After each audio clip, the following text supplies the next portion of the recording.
A smattering of tired applause from teachers this morning as the Denver Classroom Teachers Association and DPS reached an agreement ending a 3-day-long strike. The marathon negotiations wrapped up about 6 this morning after beginning at 10 a.m. on Wednesday. Denver teachers were preparing to walk the picket line for a 4th straight day, but then the last-minute deal had them walking into the schools instead. Those teachers who are back on the job today will get a full day's pay. 9 News reporter Nelson Garcia is joining us now. More on this tentative deal. We got to emphasize that too, Nelson, that ended the strike.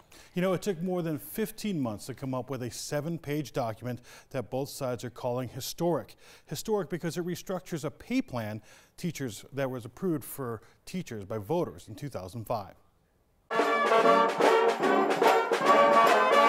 After all the energy put into the strike, shut it down, and the angst spent at the bargaining table, we'd like to add a signature line to the proposal. both sides reached this deal, which raises a starting teacher's salary by 7%, more veteran teachers' average base pay at 11.7%, making DPS paychecks more in line with neighboring districts like Jeffco and Adams 12.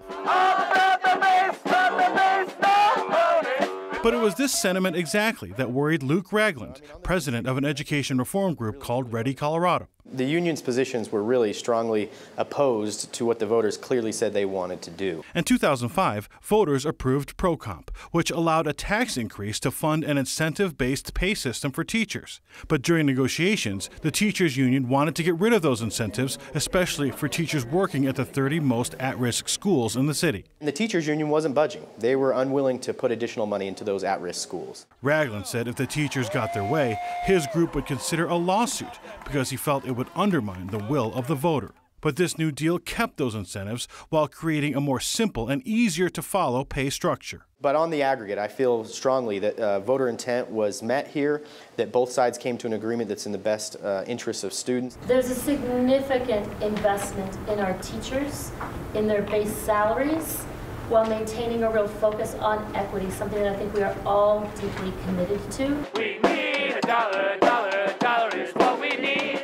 While keeping the spirit of ProComp through incentives. We were able to, still have some of those, and we think we have them in the right places, while still maintaining that higher base salary for teachers.